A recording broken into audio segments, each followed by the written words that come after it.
আপনি যদি সৌদি আরবে এসে এই গাড়ি সার্ভিসিং করতে পারেন, আপনার 1 লাখ টাকা ইনকাম করা কোনো ব্যাপার না।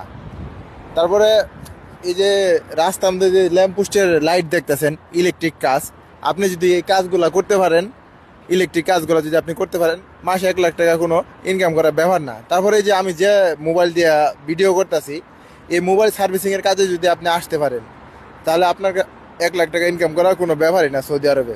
আরও দেখাইতেছি, এই যে যে বিল্ডিংটা দেখেন, এটা রাজমিস্ত্রি যারা আছে তাদের কিন্তু এখানে এই বিল্ডিংয়ের কাজ করে 1 লাখ টাকা ইনকাম করা কোনো ব্যাপার না, ঠিক আছে। আবার এই বিল্ডিংয়ের মধ্যে যে টাইলস লাগাইছে বা যে রং মিস্ত্রি আছে, জিপসন বোর্ড আছে, আপনি যদি এই কাজগুলো শিখে আসতে পারেন, আপনার পক্ষে কিন্তু 1 লাখ টাকা ইনকাম করা কোনো ব্যাপার না। অনেকে জিজ্ঞেস করেন যে ভাই কোন কাজে লাখ টাকার মতো ইনকাম করা যায় সৌদি আরবে।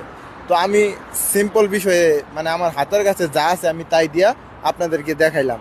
যেরকম এই যে আমি যেখানে দাঁড়ায় আছি, এটা হচ্ছে প্লাস্টার করছে রাস্তা। আপনি যদি এই কাজগুলো শিখে আসতে পারেন, আপনি যদি একজন মোয়াল্লেম হিসেবে মানে রাজমিস্ত্রি যে হেড মিস্ত্রি থাকে, আপনি যদি ওই হেড মিস্ত্রির কাজে আসতে পারেন, শুরুতে তো আপনি এই দেশে এসে হেল্পারি করা লাগবো, পরবর্তীতে আপনার মিস্ত্রি হওয়া লাগবো। তো এই কাজগুলোতে আসলে আপনি সৌদি আরবে এসে 1 লাখ টাকা ইনকাম করা আপনার পক্ষে কোনো ব্যাপার না। হয়তো